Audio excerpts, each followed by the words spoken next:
Linda says that after an affair, there can be healing. There is the possibility of getting back together. So many people, Linda, believe that if you break my trust, how can I ever trust you again? Well, trust has to grow, and you have to be trustworthy. You have to really go out of your way to be trustworthy and accountable for where you are and to share what it is you've learned, said, met, the whole 9 yards. And it's through your actions, not your words, that trust can be rekindled, providing that there are enough feelings there to build upon. I'm a therapist and a writer, so I'm used to communicating, and I'm begging America to know that men have to listen to women more. Men have to give more attention to women. These are the two main reasons why women do look elsewhere, as Susan mentioned.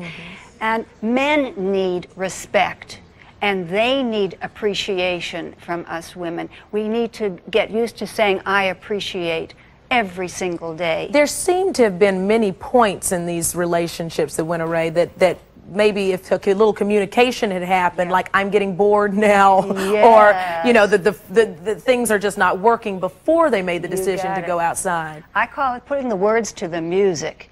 If you're lying around waiting for a guy to come home and bored when he's there, and you know the cycles on your washing machine as well as you know his moves in bed, you know you got a problem. Right, and do something before it gets too late.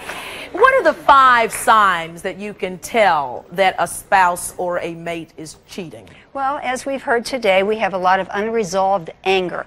These fights that just don't get resolved, and controlling behavior and nagging behavior and tiffs that don't get resolved really can escalate into volcanoes.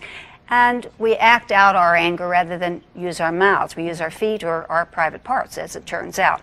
Then we have the bedroom boredom. I mean, if the most excitement you're having is making love with the lights on, you need to jazz things up a little bit, but you have to speak up and to say, hey, can't we do something a little different tonight, and have an idea about what to do. Then you have the lies and the excuses. Be on the lookout for lots of excuses, staying late at work and all of these lies that just don't add up. Women's intuition comes into play here. Men are a little further behind, I think. Then you have the gifts. If you're getting gifts, is your partner trying to buy off that person's own conscience? I see guilt in capital letters there. I see guilt too. and guilt can be G-I-L-T when it comes into the gift category. And I talk a lot about that in my book, Sex, Money, and Power.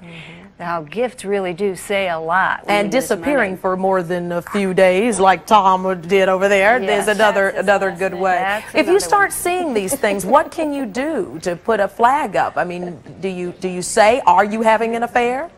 Well, you have to have an atmosphere of sitting down and saying, you know, things aren't right here. I'm not happy. Am I right in saying you're not happy? I want to clarify some things. And if you can't talk it out, and people have trouble talking, I know that, for goodness sake, go to therapists. Therapists are dying for business. And Michael says if your man won't go to therapy with you, then dump him. And I'm also saying that the reason why men are successful at cheating on women is because they have a cheating lifestyle before they even come into the marriage. Why are we assuming that these men start to cheat after they get married? Most men who cheat before they get married. So they already have the cheating lifestyle. All these inconsistencies are already a part of the relationship when they get together. We're going to have some final thoughts on this when we return.